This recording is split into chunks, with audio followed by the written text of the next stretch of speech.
This podcast is sponsored by nobody. Hey dudes, this is Bonnie Hayes.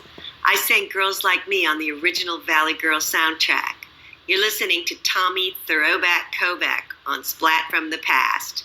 He fucking rocks. Hey dudes, welcome to Splat from the Past, the only 80s themed horror sci-fi show where things can get totally radical.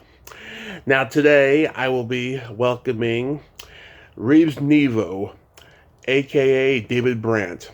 David is the lead singer, obviously, of Reeves Nevo and The Cinch, or was, I should say, back in 1982. They were in Fast Times at Ridgemont High during the school dance scene at the end, doing the Eagles' Life in the Fast Lane, and Sam the Sham and the Pharaohs' Wooly Bully, alongside Sean Penn as Jeff Spicoli. And I was lucky to find him on Facebook. We're going to talk about doing that dance sequence at the end of the movie, and it's going to be a great conversation today. He got out of show business and became a therapist, a psychotherapist later on, and it's going to be a great talk today. I can't wait to talk with him. Man, we have lost so many great people in the last few days that I'd like to address real quick. Oh my God. Rest in peace, Roger Mosley, who played TC on Magnum P.I., Clu Gulager, who was pretty much done with conventions by the time I got into the scene. I never got to meet him or interview him, sadly, but many told me that he was a force of nature and just an all-around great guy. Yesterday, Olivia Newton-John, that was just so sad. Oh my God. And Gord Lewis, the lead singer of Teenage Head, passed away. I was going to reach out to him earlier this year for the 40th anniversary of Class of 1984, but I connected with Elva Mae Hoover instead. God, it was just so sad. Rest in peace, all four of you. So yeah, here is my interview with David Brandt. Hello. Hey, David, welcome to the show. How are you today? Hey, good, Tommy. Where are you calling from? Are you in L.A.? Redding, California. Redding, California. Got it. And are you having a heat wave like we're having here? Oh yeah, really bad. I know. There's so much we could say just about that in itself. But hey, thank you for having me on. Absolutely. This is such a great honor. Thank you for taking the time today. So, going back in time, what age did you start gravitating toward music? Oh man, okay, that's a good segue in. So I guess at 10, I guess I always was given lessons in piano and in clarinet and accordion, and the accordion was bigger than I was, and so they had to string it to the walls in order for me to play it. And then I found the guitar at around 10 or 11, and all these guys in my class could play the lead lines of some Hermit songs or the Stones' Satisfaction, and I just wanted to play that electric guitar, man. That's what I wanted to do, and somewhere around 12 to 14, I started to get reasonably proficient with just being able to sort of hold my own in a group of people and play a song and have everybody sing along. And I would go through my adolescence playing in the hallways at school, phase, and kind of playing heavy folk songs and Beatles songs and other stuff. And then I sort of gravitated in college, sort of started to write stuff, and had an electric, but got a Martin guitar, and started to really write and play like every night, and I would sort of like to hear the licks of Jerry Garcia, Dylan, and so that was really a way, something to emulate and imitate and sort of grow towards. And so by the time I was done with 4 years in college, for the year afterwards, I went back home to New York City from Worcester and played guitar, and taught guitar, and taught math, taught other things, whatever I could do to figure out what I was going to do in my life. And my son is in that position right now at age 22, interestingly enough. And then I said, no, I met a girl who got me brave enough to go out to California. We bought a van, which became our band van, and drove across country. And that's where we just started to try to see what it was like to be in a band. It took about 3 or 4 years to find the right musicians and learn how to work with other people, and it was like group therapy, meeting 3 or 4 times a week, changing band members, the whole LA scene, the 1980s, new wave, thing. We were playing at clubs like Aki's and Madame Wong's. I don't know if you're familiar with those times, but we did finally get some Friday and Saturday night. This is original music too. We got some Friday and Saturday night gigs at the Troubadour, and we were doing pretty well. We had a production deal, and then suddenly one day, the drummer had a friend. Her name was Jill, and Jill had these friends, Carrie and Amy, who turned out to be Amy Heckerling, and they came down to Club 88, which was sort of this dive club. Right. And we were doing an original act with, I guess, he would go see Tony play. He was the drummer at the time. And then, I don't know, I ended up going on a date with Amy, and so eventually we ended up getting married, and we were allowed to be in the audition for Irving Azoff and Cameron Crowe's First Time to Ridgemont High, having no idea. I don't think Amy had done her first movie yet. She had just done her student film, and she had been at the AFI, and my dad had been affiliated with the AFI. So what Amy and I seemed to have in common was that we loved early '60s music, and we loved dressing in black, and we loved kind of nerdy-looking people like Elvis Costello-ish types. And then we had this AFI thing. So, of course, music and movies and dressing in black, that's plenty of good reason to get married. Yeah. And so that was what she wrote. And so we were very fortunate, and we got the audition. We practiced really hard. We had advanced as a band. I know this is a long-winded answer, but I think I'm moving us towards where we want to be, I hope.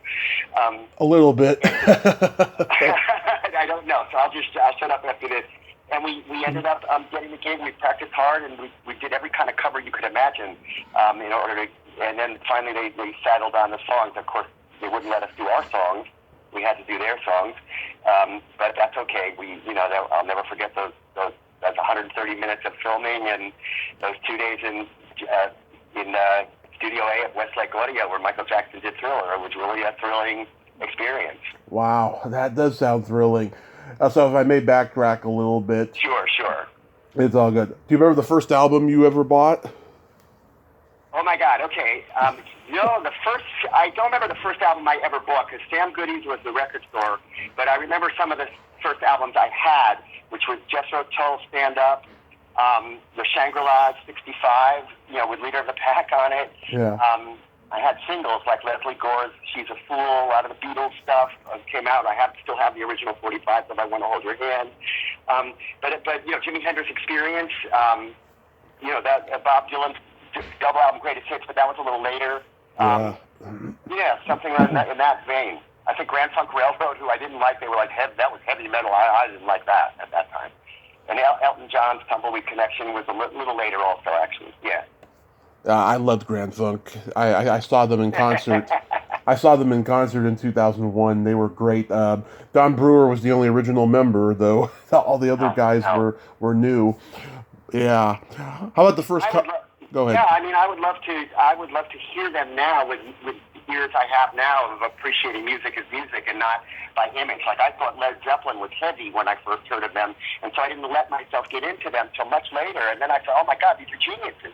So, one's opinion of music at first is, can be really jaded by what your association with it is. Right. How about the first concert you ever went to? Yeah, I do. I have two. I don't know which was the exact first, but the Byrds. Oh, yeah. And they were doing Turn, Turn, Turn, and they played with the Holy Modal Rounders and Quicksilver. And I just never forget that at Carnegie Hall. And Aretha Franklin, when she was doing Respect. Mm-hmm. I guess the very, very first one I saw was down visiting my grandparents, and we got tickets to the Eden Rock to see the Supremes doing Stop in the Name of Love. Mm-hmm. And that was exciting. I got all dressed up, and I thought I was a big wig going with my older cousins. So. Yeah, oh, that's so cool. Yeah, it's a magical time for music. Yes, very much so. When you were in your first band, did you get to play the high school prom? Well, so, no, that would have been a great segue. I wish I could have said yes to that, but no, we just played in the hallway, like heavy-duty folk, heavy folk music. And then when I got to college, I was in a band with three guys named Ivan, Ian, and Averill. And I would say we were roughly the equivalent well, except not as good as Crosby, Stills, and Nash in terms of what we were sort of aiming for. 3 guitars kind of working in counterpoint, trying to get some vocals and harmonies and fairly complicated rhythms and stuff. It was fun. And that we did a couple of gigs at the University of Rhode Island and played what at that time you could drink at college. Mm-hmm. And it was a Clark. I went to Clark University, so they had the Clark Bar named after the candy bar. Mm-hmm. And so we would have pub night, and we'd play some of those there. It was fun. Nice. Where are you from originally? I'm originally from New York, from Westchester. Okay. And New York City, both. Okay. When you were at Clark University, what did you major in? I majored in math. Mm-hmm. It's a liberal arts school. I never forget toasting my buddy with rosé and sitting there and saying, we know who we are. He was history and I was math. And, okay, I have my identity. I'm math, man. I know it. I'm good. And I like math because it had, very clear answers. Things are either right or wrong. There's no gray areas. I think at that time in my life, I needed that. Yeah. Well, were you doing any kind of music there? Now, wait, we're talking about at college? Yes. Yeah. That's where, every single night I took that Martin guitar and I was really writing songs. I wrote in two forms. One was this sort of Baroque folk. I call it folk Baroque, mm-hmm. kind of.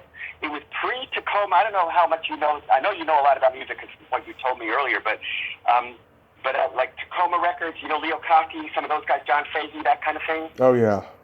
It was a little bit of a less accomplished versions of some of those kinds of songs. It was pre-George Winston, pre-New Age, but it was kind of interesting music, instrumental stuff. That was one side, and the other was more this sort of rhythmic, Crosby, Stills, and Nash-ish, Grateful Dead-ish, Dylan-ish kind of stuff. And we were starting to write back then. Yeah, I love music. I mean, that saved me at college. I really played every day, every night. I just wanted to jam with Santana, with Jerry, with whoever you could jam with, and then I just started to make up my own chords and learn the neck, because I never was too good at learning things formally. I tried to take some music courses at school, but I'm always better to be self-taught. Until later in my life when I was disciplined myself to become a psychoanalyst, and I did go through 4 years of postmaster training, so I finally did make good on my ability to study. But I'm really better off I'm a self-taught person. That's how I do things. I learn by experience. Right. Wow. What year did you move to LA? So I moved to LA in about 78. Mm-hmm. The movie was in, actually, it's amazing. I always thought it was 6 or 7 years, but it was only 4 years before we worked all that shit out. And pardon my French, I don't know if that's allowed. Oh, you can swear all you want on here. Fucking A. Okay, yeah. So, it was 4 years, I guess. In 82 is when the movie came out. And then we had, I actually got, the band kind of got everybody was, Dave Resnick ended up he's in the music business to this day, very successful. Yeah. And he works with, he was my co-partner in kind of running the band, and he worked with Taxi, Taxxi, and then another person, I don't know them, Sanya Dada. I don't know them that well, but he was very big in their world later on, and he's, I think, done A&R and lots of stuff for Island Records, I think.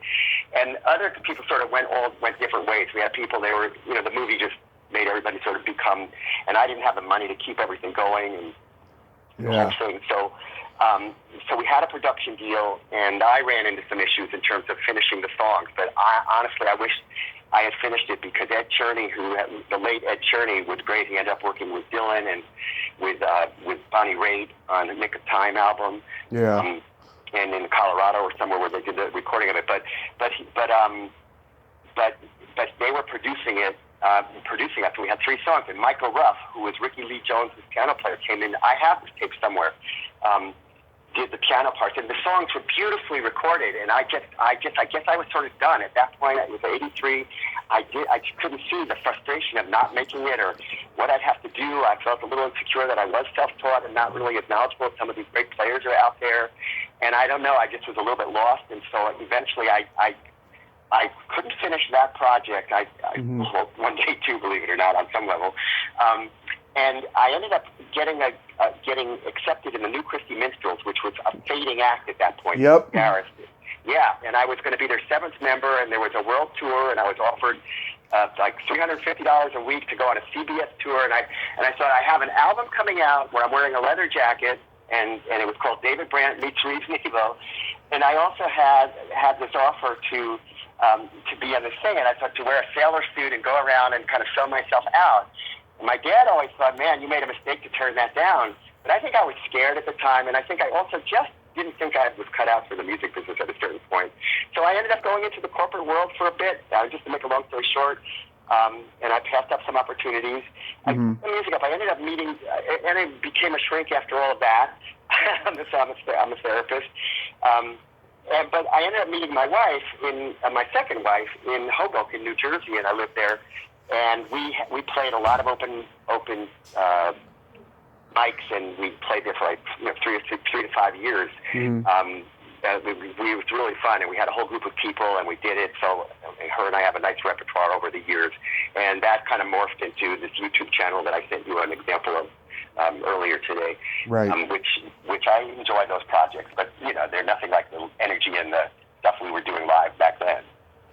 Right. And so, how did you come up with the name Reeves Nevo? Well, okay, in the early incarnation of us, where Tony, David, and I were the main players, and we were always just looking for a bass player. I guess this guy Bob Cini was the bass player at that time also. We went to Flips. I don't know if you that in the 80s. It was a clothing store that was for kind of new wave clothing.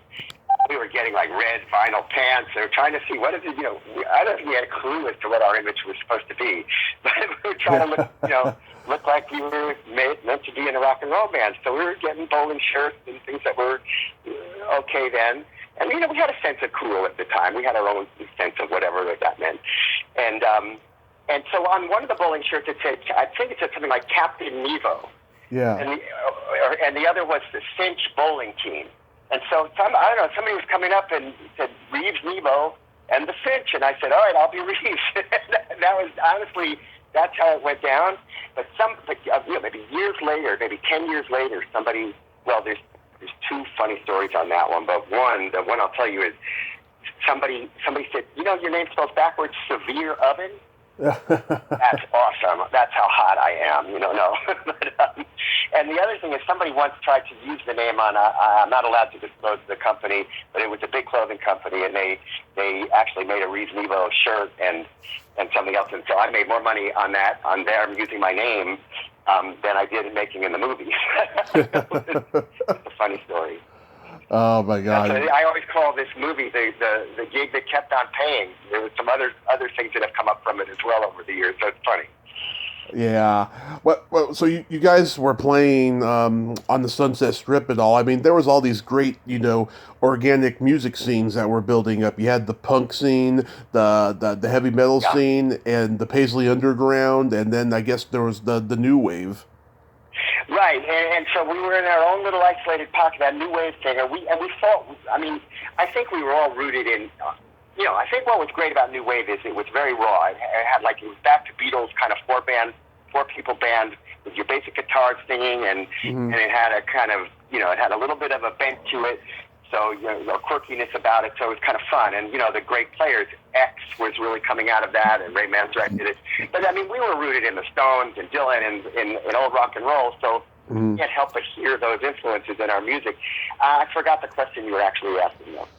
I was just stating it was just. No, the Central was our main location. In fact, I got married on stage there to Amy.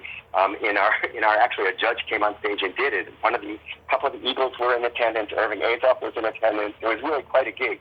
So we got married at the Central, and then we ended up having another wedding later. In the Central, the Whiskey A Go Go was there. Yep. You had the Rainbow Club, but that wasn't really rock. But that Sunset Strip was certainly happening, but particularly those two clubs. The Roxy was there, but we were never big enough to get to the Whiskey or the Roxy. So we got to the Troubadour and we got to Central quite a bit, and that was sort of almost like that. And a club by the beach called Blackie's were our sort of home places. Yeah. We played a lot there. There was another place called the Arena back then. But the confluence of styles of music, punk was sort of happening right before I even went out to California. And I wasn't that hip to Patti Smith and some of the earlier, people in that realm. Later I lived in the same building on San Vicente Boulevard with the girlfriend of Levi, whatever his name was, the guy from Fear. Yeah. I just remember their song, "I don't care about you, fuck you." Yep. Yep. And they lived their own lifestyle, but so it was around us, but we weren't that hard or that heavy. We were songwriters, and we were political to some degree. We got on New Wave Theater. Did you remember New Wave Theater? That guy that did. You could find our episode on there. Somebody recently put it in front of me. Huh. And we did a song about front page news. It was called. But other than that, we were about love, dancing, rock and roll, just letting go, playing music. And Dave was a really, really good guitar player. I think we had a pretty good writing thing. I guess I had that little bit of, I don't know what kind of look I had to sound, because I don't think I'm a great singer, and I don't think I'm a particularly great guitar player. I think I'm a good front man. And that, to this day, I have a geezer band that we call ourselves the Arthritic. And we're going to play a concert. I go back and forth variously. Sometimes we're the antibiotics. Sometimes we're the arthritics. Sometimes we're the antihistamines or the analgesic aphrodisiacs. So it just depends. It always starts with A, and it depends what I feel like that day. Yeah, that's good. I'm sorry, you go. I was going to say, yeah, that's cool. Was Oingo Boingo around? So, I guess Amy knew Danny Elfman, and she had talked about Mystic Knights of the Oingo Boingo or something. I didn't really know their music that well, and then suddenly, over the years, I'm seeing him writing like the score for every movie that I ever see. Yeah. So I know he was, he became really big in that world. And I know, one of the interesting things is when I was with Amy, and she was starting to, get her first real gig, it was so exciting because we would get these submissions from, what's the guy's name in the Eagles? I'm just blanking on his name. But he did Love Rules, and so that song made it into me. And I have the cassette of his demo still of that. And, Jackson Browne did Somebody's Baby. Don Henley is what I couldn't think of the name. And so it's kind of, I said, oh my God, you really are making it. You're getting these people sending you these demos. And it was just like on a cassette, and I didn't, it's pretty cool, actually. Yeah. There were some exciting times. Let me just say one more thing there. Go ahead. Can I say one more thing? Yeah, I'm listening. I can yap, as you can tell. And I was a little nervous, so that's helping my yapping. So it was really exciting because, for those 2 years where the movie and everything was going on, one of my best friends out there was the head writer, Joe Shulkin was the head writer of Fridays, the TV show. Oh, yeah. People from Seinfeld came off of there. And so we got to go backstage, and I handed Joe Strummer our tape of the band, and hey, I don't think he ever listened to it, but he shook my hand and pretended he was going to listen to it. And it was an exciting time because the friends would come out from the East Coast, and we would take them to Universal Studios, and they would see something going on there with Amy, and then we would go sit backstage, go backstage at Fridays, and then they'd come to my rehearsal studio and play in the band, and it was like, oh my God, Disneyland and Mexico were parts of what was fun about them coming out, but there was really an exciting time there. It was just a couple of years where a lot was going on. And I got to meet all and cavort with a bunch of folks as well. Did you guys get to open for anybody big? So, it's funny that you asked that question because it has, in a way, yes, but most definitely no. So here's the way, in a way, yes. Bonnie Raitt was playing at the Blah Blah Cafe in the Valley. I'm like an encyclopedia of clubs in that day. That's perfect. We did Topanga Corral. We did so many different things at the time. But they closed down the bar after we were the last act for the night before Bonnie Raitt came in. So they closed down the bar, emptied everybody out, and then they did the ticket line for Bonnie Raitt. So we weren't really opening for her, but we were on the same bill. Nice. Okay, the whole Irving Azoff thing you mentioned before about auditioning for the movie.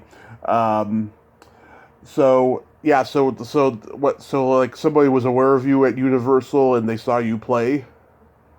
No, I think that, I don't know. I think they came, yes, people came down to see our gigs. and a couple of times, and we had a manager, although I think in this case we sort of, because of my connection with Amy, we just sort of used that connection. Mm-hmm. So they got us, so they came out, and then they said, well, okay, they were good enough to, I believe this is how it goes, don't quote me on this, Uh-huh. but this is how I believe it went, and then they said, okay, submit some tapes of different songs that we were thinking of, and I think we did Kiss on our list by, interesting to know which songs they were considering, All of My Love by Zeppelin, Kiss on My List by Hall & Oates. We did a bunch of them, and actually the three, we recorded three for the movie, Life in the Fast Lane, which we did use, Willy Bully, which we did use, and that's definitely our arrangement. I mean, I remember coming up with a line, do do do do do do do do do do, and that was like, yeah, it kind of made the song. And Third World Man, I think Amy and I sort of jokingly thought that could be interesting for a slow dance, but that was never going to fly as a slow dance with the company. But I have the recording of us doing it for, in the same studio that we did the other songs, and I intend to put that out on my YouTube channel. But I've been playing with what I could use as a video background for it. That's sort of my fun art these days. Is I take a song, usually a cover song. I actually collaborate with people or play many of the instruments myself. I've learned how to use Logic Pro. Then I go to Final Cut Pro, which I'm also just learning to use, and so it's all novice, but I have fun doing it, and it's an art form to sort of see what comes out for your YouTube channel. So you're never too old to do this stuff. And I told you I started to take drawing lessons, so I've been really enjoying that too. Yeah, I always thought those were very interesting choices for songs in the movie. I mean, I know that the Eagles manager produced the soundtrack album, so it's only natural that Life in the Fast Lane would be one. But, like, how did Wooly Bully come up? I thought that was odd. Well, I wonder if that wasn't in Irving Azoff's catalog. Uh-huh. Who did that song originally? Sam the Sham and the Pharaohs. I was going to say Sam the Sham and the Pharaohs, and I just thought, no, they did Little Red Riding Hood, but you're right. That's right. Yeah. So, yeah, I can't imagine that it wasn't in his catalog, and I don't know why they felt that would fit the movie, but oddly enough, it worked. Yeah. Hey, dude, I know that too. Yeah, so was it in the script that Spicoli was going to join you guys, or was that just all Sean Penn, getting carried away there? I'm not quite sure I have the answer for you on that. I will tell you that the man lives in the role that he's in during the filming. Right. So he would come down to our gigs, and he had a brother. Chris has a brother, Gabriel, in Doll Congress, and that was their band. So he was familiar with the LA scene, and he was rooting for people in the LA scene. But he'd come down, and we had I have pictures of Brian Backer at our gig, and a number of people when we were actually doing the movie, we had a lot of people that were, and by the way, in the dugout in the movie, they do say, it says Reeves Nevo The Cinch written on the dugout where they're doing their thing, and there's a poster, I think, in Damone's room, maybe, I think, with Reeves Nevo The Cinch on it. I'm not positive of that, because I may be mixing it up with an episode of Fridays where my friend put our poster in that room. Yeah. So, but, yeah, I know I'm all over the place. I've kind of lost track of what we were saying. No, I was just going to say, yeah, I mean, because he was in character 24/7. He had to be called Spicoli. He had to have it written on his chair. He had to have it written on his dressing room. Everything. I mean, he was that guy. And people thought he was a whack job at first, but then when they met him at the rap party, they just saw how normal of a guy he was. He was just even during the movie, he was a great guy. He would come down, and he really was. You could tell he was a genuine supporter of our music. He was interested. He was really a nice guy to us. So I felt like we connected. But he wasn't, like, on that set. He was Spicoli. Yeah. Yeah, without question. And I think that's what his genius is he really lives in the role, and then it comes out naturally, in a way. Mm-hmm. Yeah, I think it's a very memorable scene and stuff at the end there. Yeah, I'm surprised it wasn't a full-fledged prom scene. I guess it was budgetary reasons. I don't know, because there was so much to squeeze into that movie.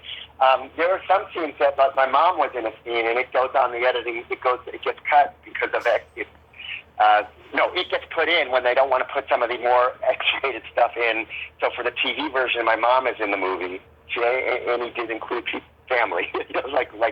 Whoever was in her immediate circle seemed to find some place in the movie. I don't know if that's been true with her following movies or not, but it certainly was the case. Yeah. Back in our day. Did you all have to rent? Yeah. Oh, did you all have to rent tuxedos? No, so Marilyn Vance, who was the costume designer for the movie, and lovely person, and she's on my Facebook page, and she I guess is an Oscar winner. She's done a lot of stuff over the years. Right. She suited us up, and we of course wanted to be ourselves and be our own clothing by that point, but we went along. We were going to get in the movie. Why not? So we wore these yellow suits. But no, we had nothing to do with them. They just told us what to wear. Yeah. What was Amy Heckerling like to work with? In terms of as a director or as a wife? All of the above. Actually, she's really devoted. I will say one of the things that I learned from her is that, and I use this now, and I study my own artwork and filmmaking in my own nascent form of that. But she would study, like she watched Scorsese every morning. She would be up there watching scenes when we wake up. Even before she got this movie, she was watching angles of Scorsese's film. Yeah. She particularly liked that guy, and she'd be watching how they accomplished it. Where was the camera sitting? She was a real student, and she was fun. She had a flip answer for things. She liked her Diet Coke every day, and you saw that in the movie too.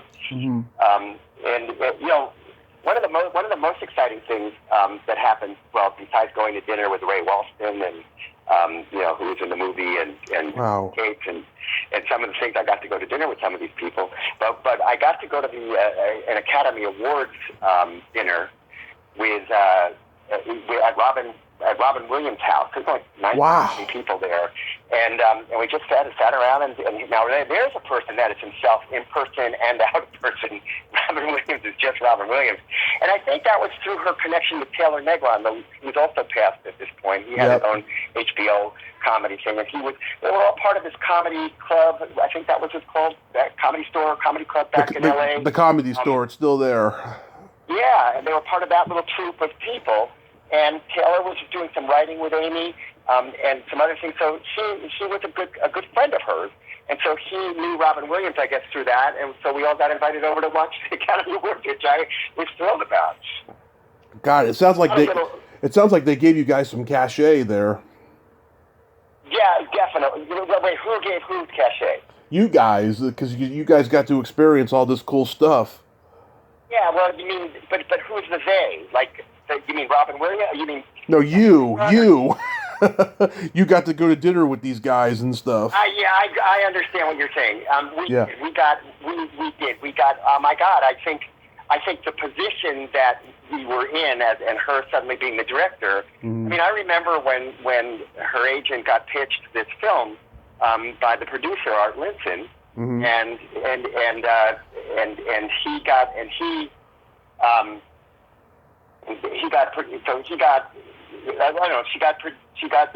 then suddenly there was this film, and there was a script, and I was reading it, and it was like, whoa, she wasn't sure whatever it was, and then they made the deal, and there it was. Suddenly there was my wife. She was suddenly going to be a director. And I was a mess back then. I mean, I think I was still struggling to be a musician, and I hadn't really evolved or grown as a human being or a spiritual person in any way. So I think that it was just really weird for me to suddenly imagine being in a relationship with somebody that was suddenly making it when I was struggling still in my musicianship and all that stuff. Yeah. And I think I'm sure I gave her a fairly hard time, because she shows her strength because she was very strong and stayed with the program and made a success for herself.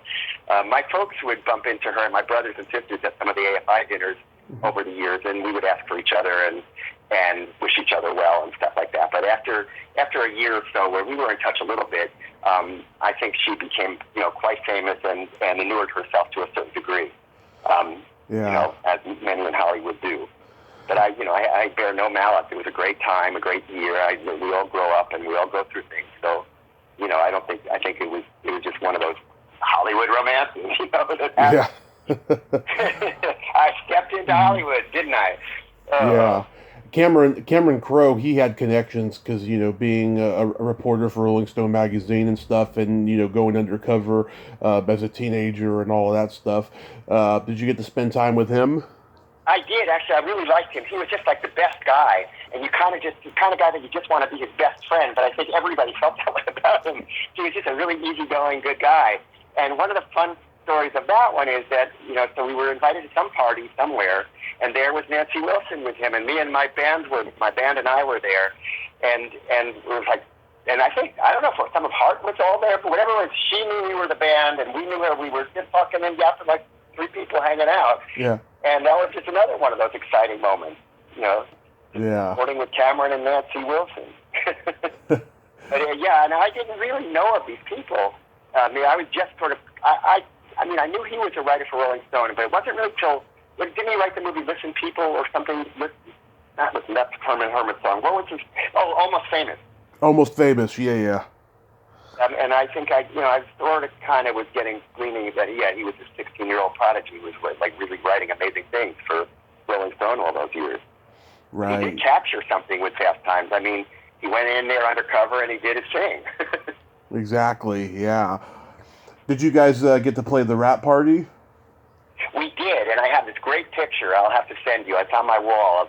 We're dressed finely in our own outfits, and I'm wearing this sort of white dinner jacket with black jeans and a red silvery tie, glittery tie, and we really were we were on top of the world. Our band was totally hot at that point, and we were at the top of our game, and we played the rap party, and the whole place was just having such a great vibe and a spirit. Everybody was in a great mood, so that was one of my favorite gigs that I ever did. Nice. Did you get to premiere? Did you get to go to a or did you get to go to the premiere? I should say. So I got to go to the dailies regularly. So I was not my band, but I would go occasionally and get to watch the dailies, which was really fun. And I'd see what they did that day and where they filmed. And I remember, I think she ran into Bob Dylan or Debbie Gold or somebody that Bob Dylan was going out with at the time at one of the gallery or one of the malls that they were doing it in. Some of this stuff is all murky to me now.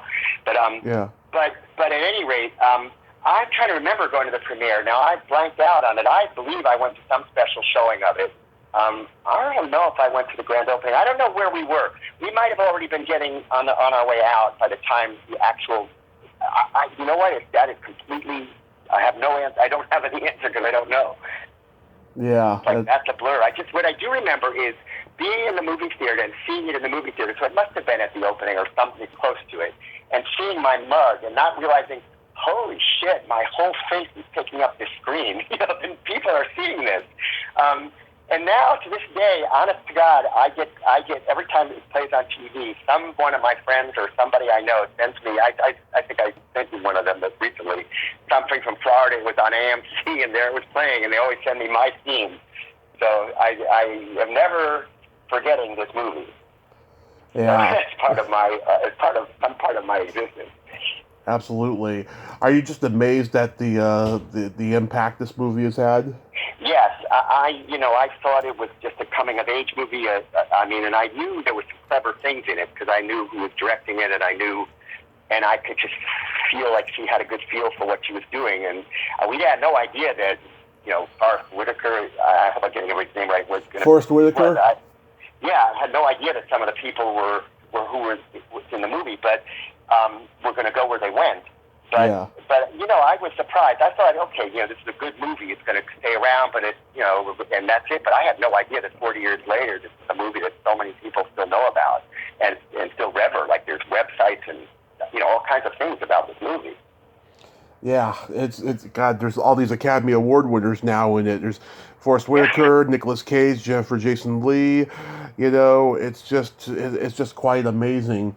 And there was this. Had she lost her father? But I think he died in that helicopter. That was before. That was after the movie. He died about a week before the movie came out. Remember this? Yeah, that seems to be what I remember as well. Yeah. Yeah. That was sad. It was, yeah. I've talked to Robert Romanus, Scott Thompson, Kelly Maroney, April Adia, Sonny Davis, and they're all surprised at that people are still in love with this movie all these years later. We almost were going to play a gig. We have to have gotten everybody together for the 35th anniversary, somebody had a theater in Connecticut that they were going to do a 35th anniversary for it, and would we play? And I, was tempted, but I also, something about resurrecting all of that stuff. This was brave of me to do this today, because I really have done nothing about all this other than maybe make that video I showed you of Wooly Bully, which is like on my YouTube channel. I have, I can get 1,000, 1,500 views sometimes on a song, but if I'm lucky, I get those. But this one generated 37,000 views, so that was my viral thing, I guess. Yeah. It was fun. It was fun to put that together. I'd like to do one for Third World Man and Life in the Fast Lane as well at some point. Yeah. So you may have mentioned this before, I can't remember, but did you guys get a record contract? No.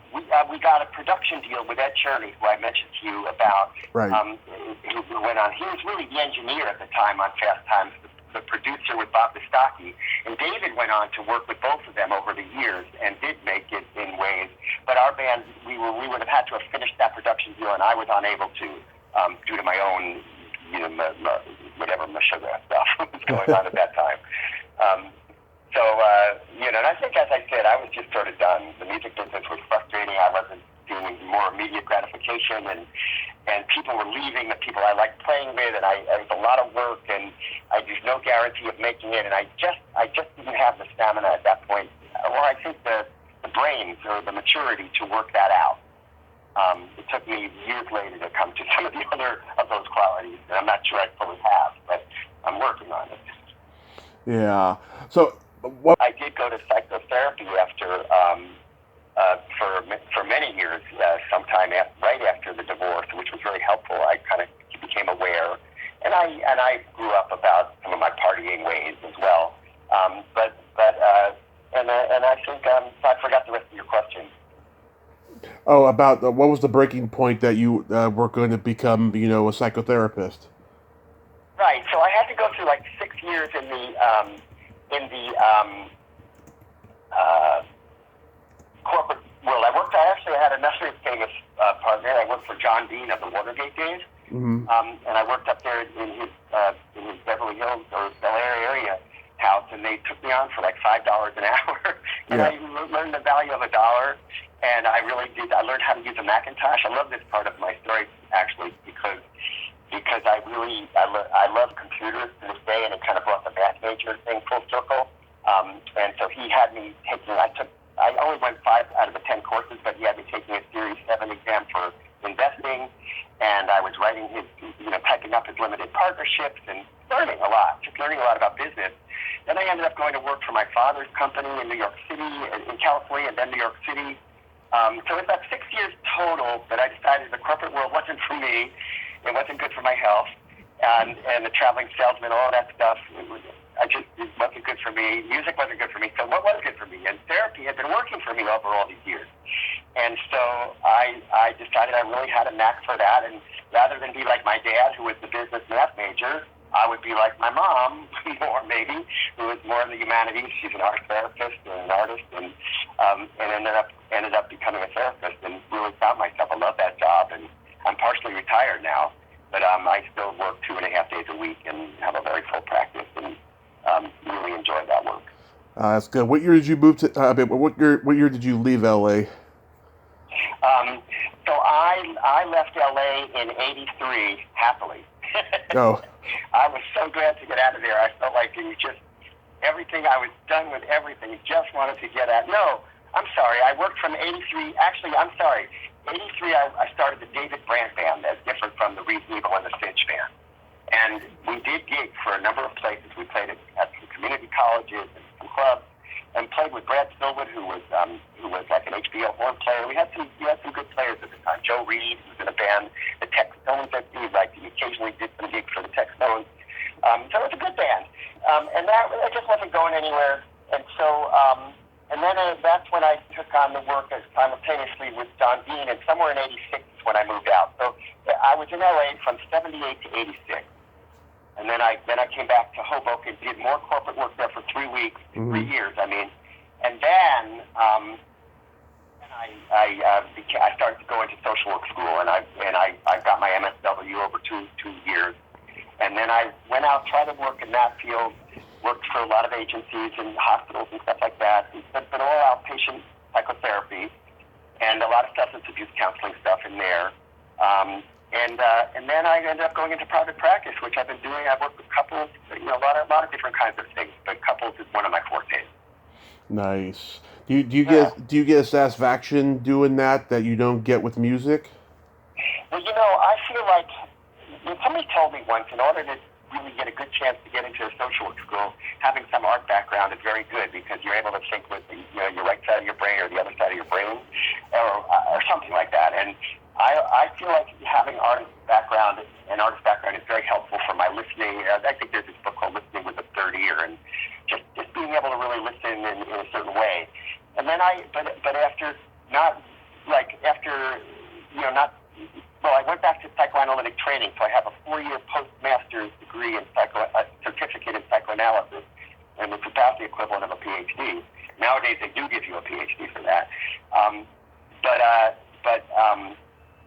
That's where I really consolidated my identity as a psychoanalyst and a psychotherapist. I really and then it takes years and years and years to really get seasoned where you feel like you can handle a lot of what comes across the table to you. Mm-hmm. Absolutely. And be of some, more importantly, and be of some value. Yeah. Because everybody can listen, but it isn't that. I guess that's what I'm trying to say to you. It is an art. It's like anything else. It's an art.